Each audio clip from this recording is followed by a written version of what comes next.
Hello and welcome to the Great Revel. I'm your host Bosseidon, and if you couldn't tell by my voice, I'm kinda sick today, which means that this episode won't be too long, cause I probably can't speak for too long without my throat starting to hurt.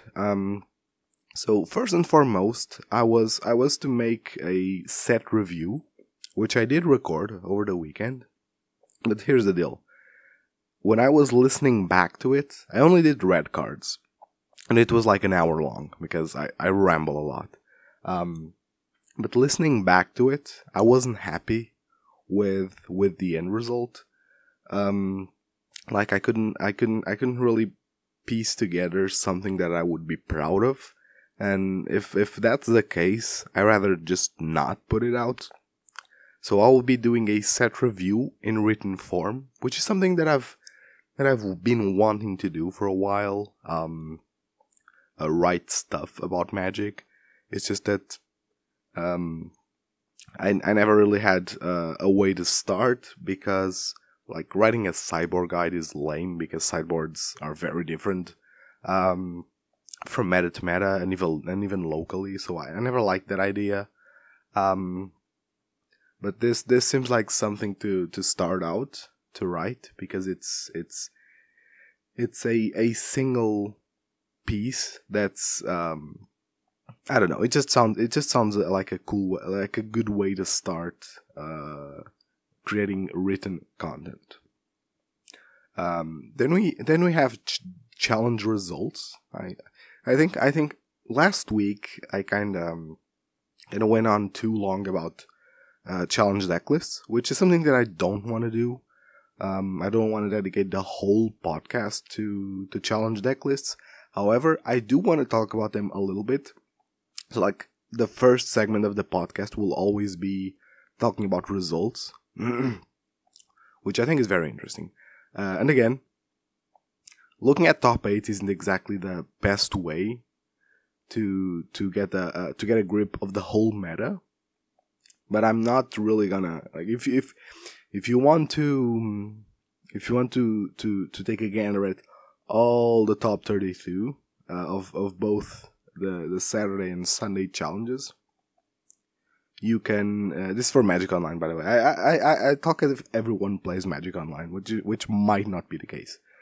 So Modern Challenges are a tournament that occurs every weekend, both days on Magic Online, and the top 32 is available for everyone to see.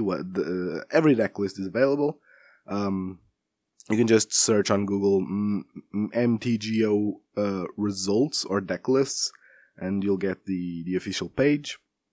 However, if you go on Reddit, on the Modern Magic Reddit, there's a user named Bamzing that posts the results, and he posts every list named of the top 32, and you can click them, and it directs you to the list. It's quite cool. So on Saturday we had Jeskai Stoneblade taking the tournament. Really straightforward list. Nothing too weird. It's playing Kaldra Compleat, which I don't think it's amazing. But I guess it's a nice way to finish the game. If your opponent isn't doing anything too threatening. Also playing 4 Ragavan, which I don't really like. Because Ragavan is so fragile that giving him anything to hold seems like a way to get blown out, especially when this deck's playing mostly living weapon cards. Sure, it's playing Sword of Feast and Famine, but well, maybe giving Ragavan the ability to hit with sword just pushes it over the edge. I don't know. Yeah, that's kind of true. There really isn't any other. There really isn't any good 1-drops to play. I mean, I guess something with flying. Yeah, I'd probably play something with flying here. Something with flying instead of a Ragavan would probably be a good idea. Symmetry Sage from Strixhaven is a card that I think would fit this shell very well. Because, wait, what? Oh, it's playing Lightning Bolt as its removal. Sure, that makes sense. Because with Symmetry Sage, you can equip swords, and since swords give power, it still goes through. And if you want to be a little bit more aggressive, you can pump it up with your spells. And it's nice because it has a toughness of 2, so it doesn't die to Lava Dart or Renin 6. Even though both cards, well, Lava Dart's it's making a comeback because people are apparently high on Phoenix now, which is kind of cool, seeing that the deck always had tools to come back, but now it finally has one extra tool in Fateless Salvaging. But yeah, overall, pretty fine list. Nothing too weird in the sideboard, I'd say. Just your typical control tools. Then we had Dimir Mill, which is weird because the mill lists are now playing the card from Modern Horizons 2, Fracture Sanity, which mills 14 cards and has the cycling option. And they've since dropped the spell that mills 10, the 2-mana spell that mills 10. Glimpse the Unthinkable. Well, actually, there's another mill list in 4th, and that one didn't drop Glimpse the Unthinkable. But I think that if Fractured Sanity is to replace Glimpse the Unthinkable, I think that mill could drop the black entirely. And that's because I think, sure, Fatal Push is cool. Surgical Extraction doesn't really bind you to black. There really isn't anything else that locks you in black if you're not playing Glimpse. Sure, Drown in the Lock is cool. Like, you have cool tools in black, and black is the secondary color of mill. But I think that the possibility of splashing another second color that isn't black could be very interesting for mill lists. I wonder if anything will come of that, but I do think it's quite interesting. They're also getting another big mill spell in Forgotten Realms, the D&D set, which is, I don't know if you guys saw this, but I should comment on it, I guess, because it's quite a banger. Ooh, I didn't have it ready, so let me actually scroll up. Okay, here it is. No, that's not it. Where is it? Yada yada yada. Okay. Tasha's Hideous Laughter costs 1, a blue and a blue, so 3 mana value. It's a sorcery, and it reads: each opponent exiles cards from the top of their library until that player has exiled cards with total mana value 20 or more. And a couple of things. First of all, this exiles the cards, meaning this is an amazing way to play around shufflers. So Emrakul, Gaia's Blessing, the other big Eldrazi, they don't work against this because they get exiled straight from the library. And this card in Standard probably doesn't do too much because, Standard plays a higher mana value. But in older formats, this card is looking very powerful. A mana value of 20 means lands get exiled for free. And it means that in formats like Legacy and Vintage, this can mill half the deck pretty regularly. Looking at some people made some simulations, and it seems that the average is between 15 and 20 and this changes from deck to deck, right? So against Prowess, so there are 3 simulations here. Someone posted them on the Discord. That's what I'm looking at. And against Prowess, milling between 15 and 20 seems to be the average, which is a lot for 3 mana, milling a third of your opponent's deck, and not even milling, it's exiling, which means your Lava Darts don't work, your Bedlam Revelers don't get turned on. It's really quite something. Against Amulet Titan, the average is between 20 and 30, which makes sense because they play like Primeval Titan, and then all lands. So it would make sense that this card mills a lot of their cards.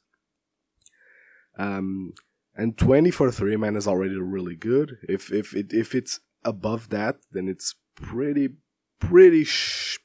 it's a pretty surefire way to never win a game against mill. And Jun's Death Shadow is around 25, which again is quite a lot. So this card will probably push mill quite a bit when it comes out. That's like a month from now, so we still have to deal with Modern Horizons 2 first. But then in third, actually, we had Golgari Yawgmoth. Yawgmoth won a single copy of the Insect Planeswalker, which I honestly don't think that it's enough to push the deck. It's actually playing 2 this list, but I don't think it pushes the deck I don't think it pushes the deck in too much in power, but I think that popularity boost is enough to put the deck back into action, because the deck's very cool, and if it's posting results, people will test it, people will like it, and it will maybe it becomes a format staple, which would be cool because the deck's very cool. It also gained the Goblin Hierarch, which produces both colors for the deck, and giving Exalted is probably not irrelevant, because this deck, it wins through comboing through Yawgmoth, but it has some solid beats because of the Undying creatures. Then in fourth, we had the other copy of Dimir Mill. Then we had 2 copies of Amulet Titan, which makes sense because Urza's Saga is a very interesting card. And then I think Amulet pushes it, turns the dial up to 11 on the card. I don't think the card is would be considered broken if Amulet Titan players weren't abusing it. I could be wrong here. I could be wrong, because here's the thing: Urza's Saga against me is pretty useless. I say this until someone fetches a Zuran Orb and gains 10 life. The toolbox aspect of the card is the biggest deal, I think. Yes, making the bodies is very annoying for control players to deal with, but that tutoring effect makes the card, pushes the card over the edge, I think. I think the format's adapting. I think the format's adapting to Urza's Saga, but we still have like 3 decks running Urza's Saga in the top 8, which isn't a lot. But as the metagame gets more and more narrow, it might become a problem.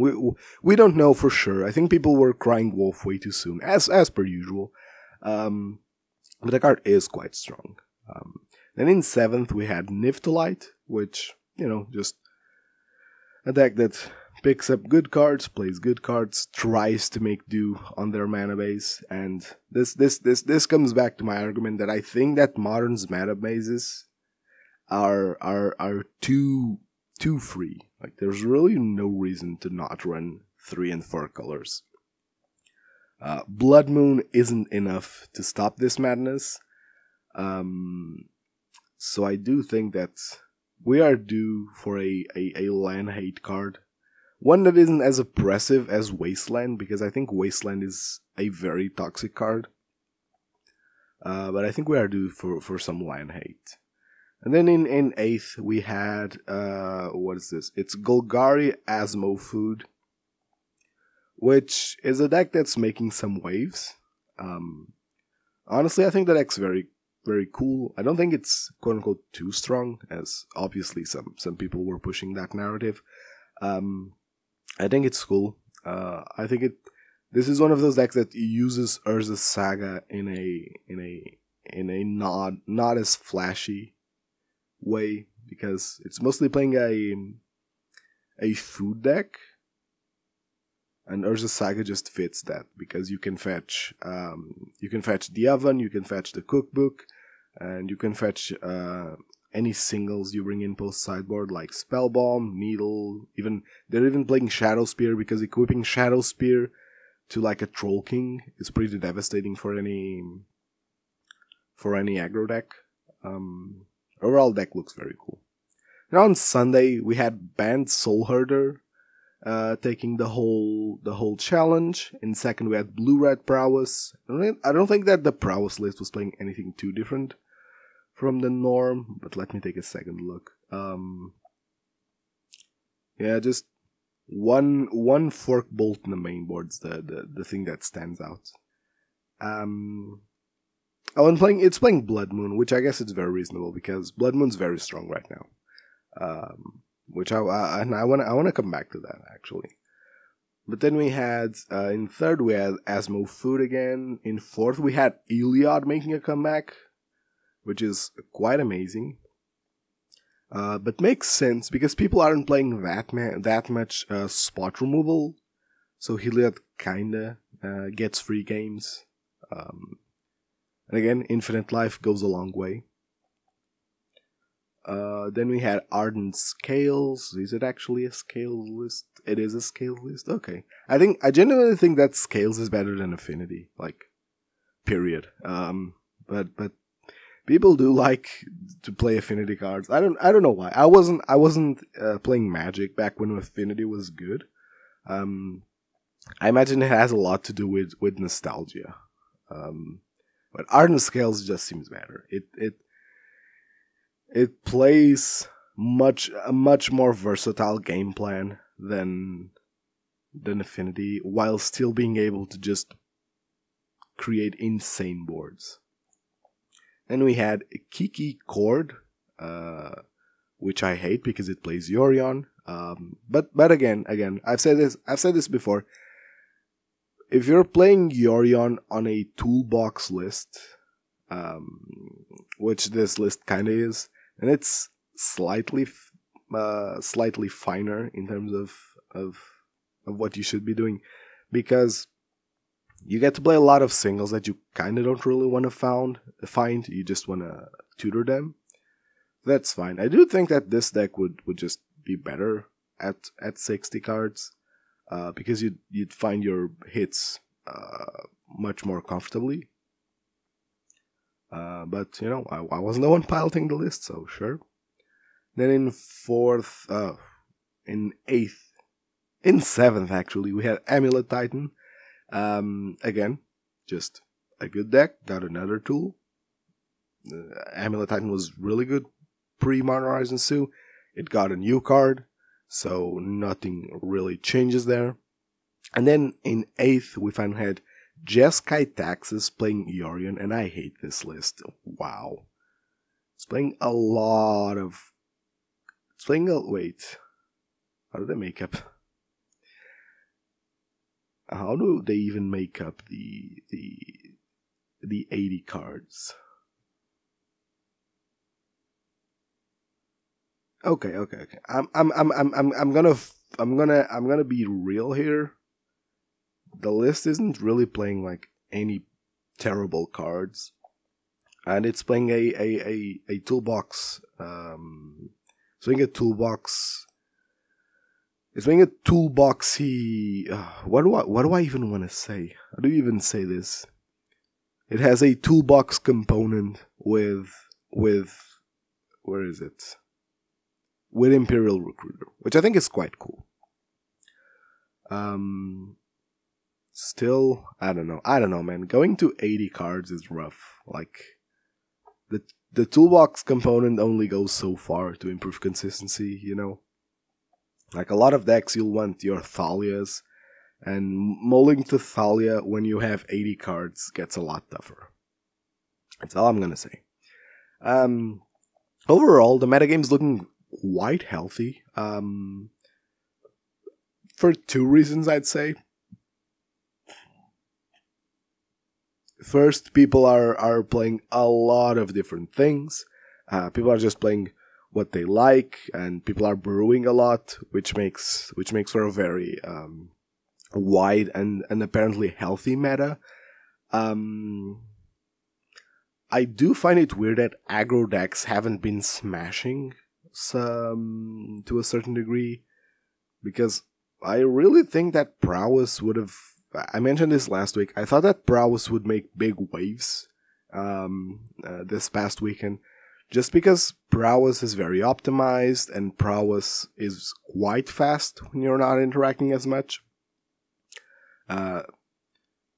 It did have a top 8 spot, but top 32. Let me take a quick look.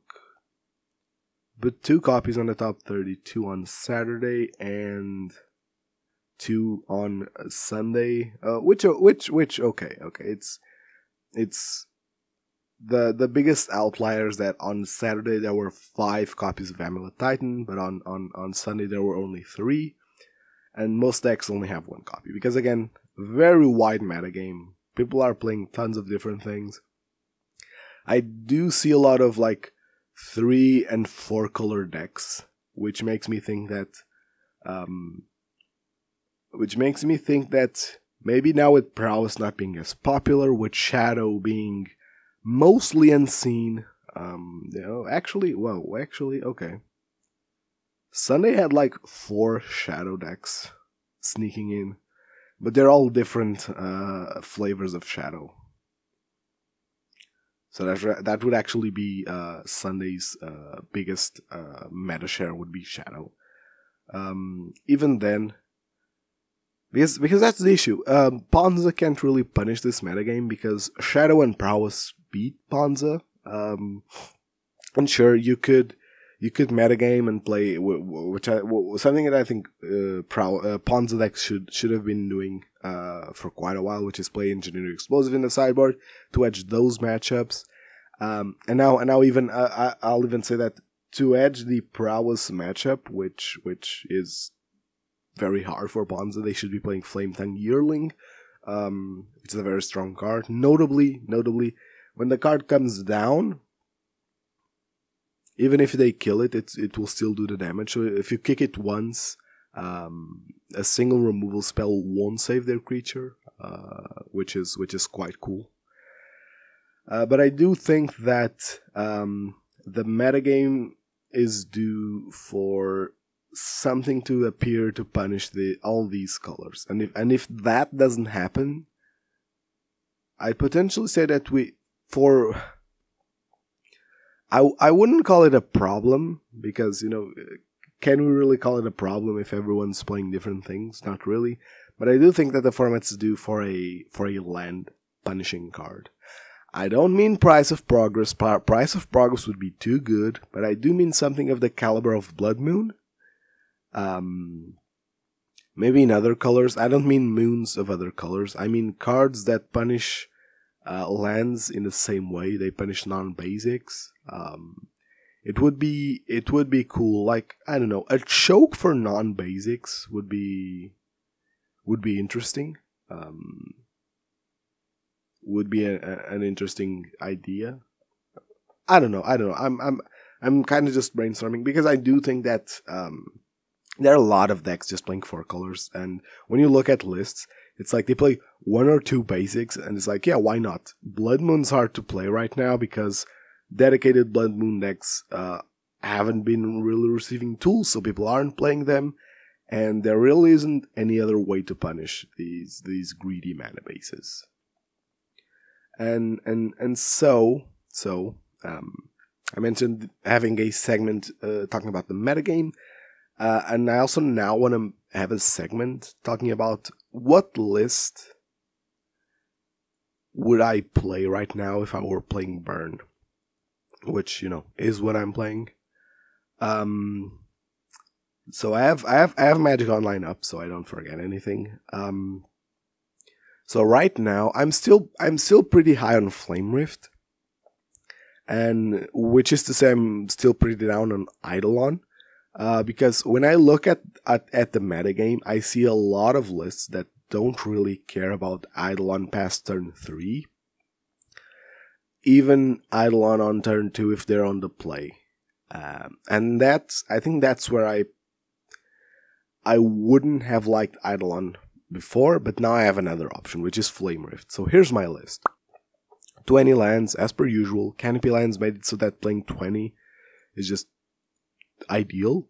I'm only playing 4 Sunbaked Cannon, so no Fiery Islet, because, Flame Rift does pressure our own life total.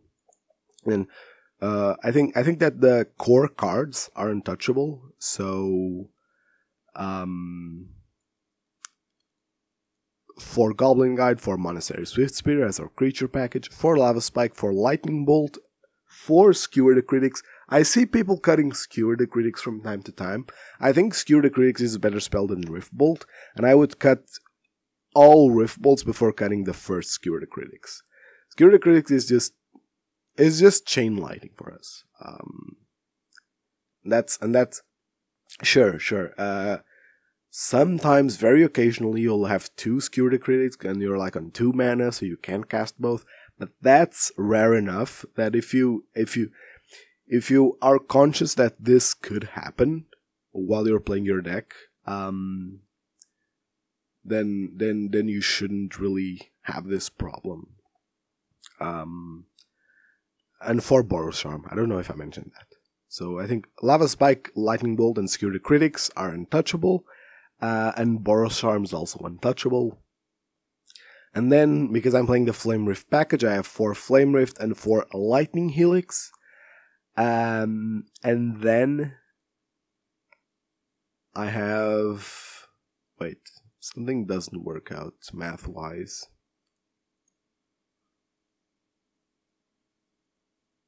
Oh yeah, I think I removed the Lightning Helix because I wanted to play... Okay, God damn it. Let me recap this real fast. For Goblin Guide, for Monastery Swiftspear, for Creature Package, for Lava Spike, for Lightning Bolt, for Skewer the Critics, for Boros Charm as our core untouchable cards, which I think it's very hard to cut any of these. And then I have the Flame Rift package of 4 Flame Rift and 3 Lightning Helix, because I wanted to include the 3rd Skullcrack. And then I have 3 Skullcrack, 3 Searing Blades, and 3 Rift Bolts as our, I'd say, flag slots. So this is the list that I would and will be playing this week. Basically just playing Flame Rift. It's the biggest takeaway here. And then,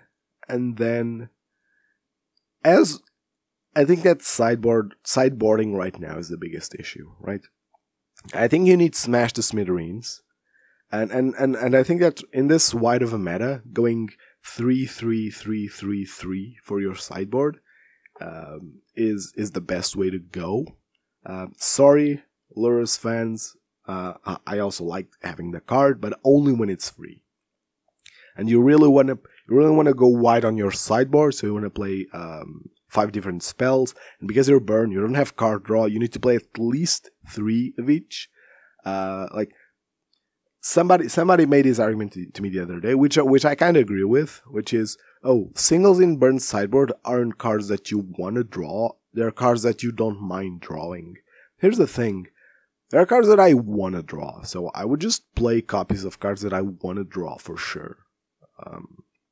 So, sure, I'll accept that, you playing that one-off deflecting palm, because when you do draw it and it does work, it feels amazing. I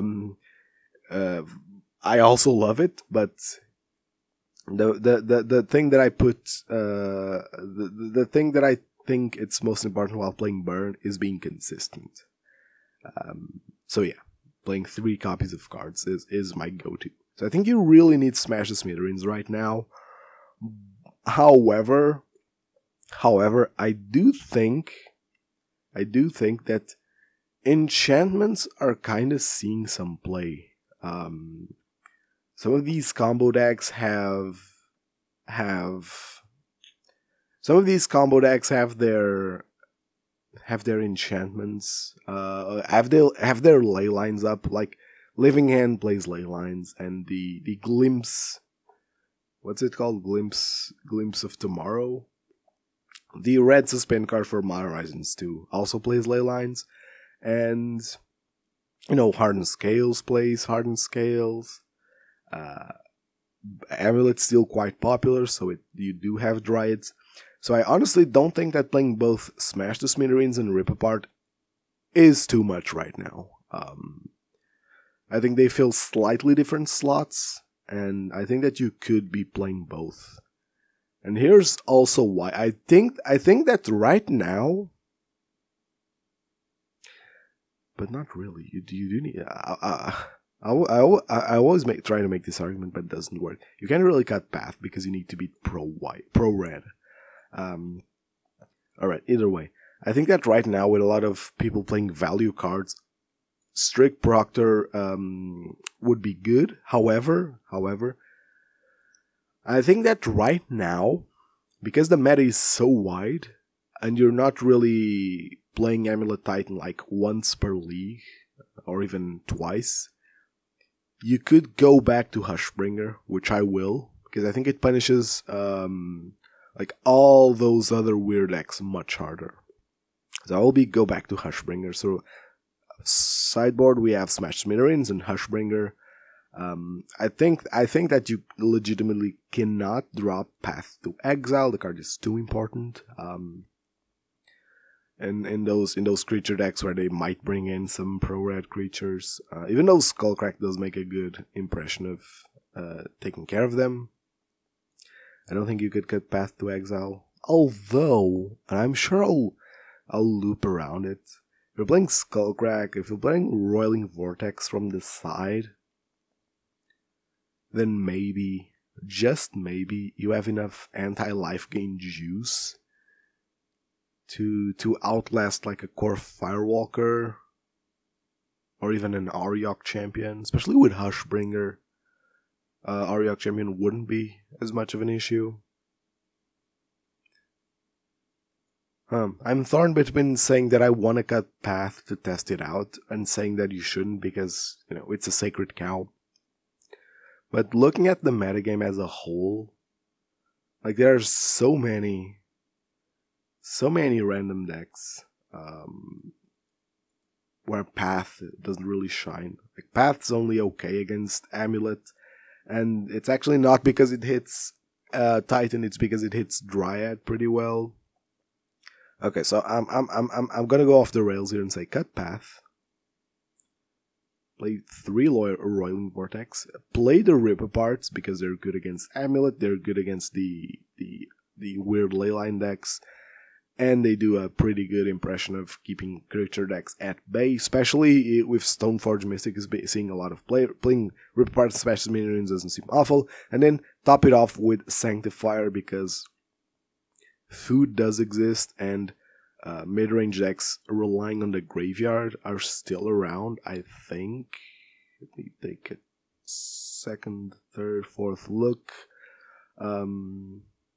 Actually not too many decks that would require you to play the Graveyard Hate in Sanctifier. But I do think that Sanctifier is a solid choice, especially if you're dropping Path. Especially if you're dropping Path for like mirrors and I don't know, not even mirrors, just general aggro decks. Sanctifier probably does tons of work because most aggro decks play either black or red. So to recap the sideboard, 3 Smash Smithereens, 3 Hushbringer, 3 Roiling Vortex, 3 Rip Apart, and 3 Sanctifier. I'd love to be able to play a board wipe here, because I think that board wipes right now are quite good, but I don't think there's space for it. And we don't really have an amazing board wipe.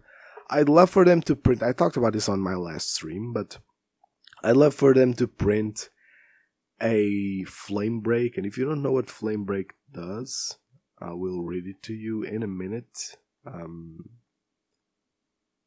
Where the heck is that card? Okay, Flame Break deals 3 damage to each creature without flying and each player.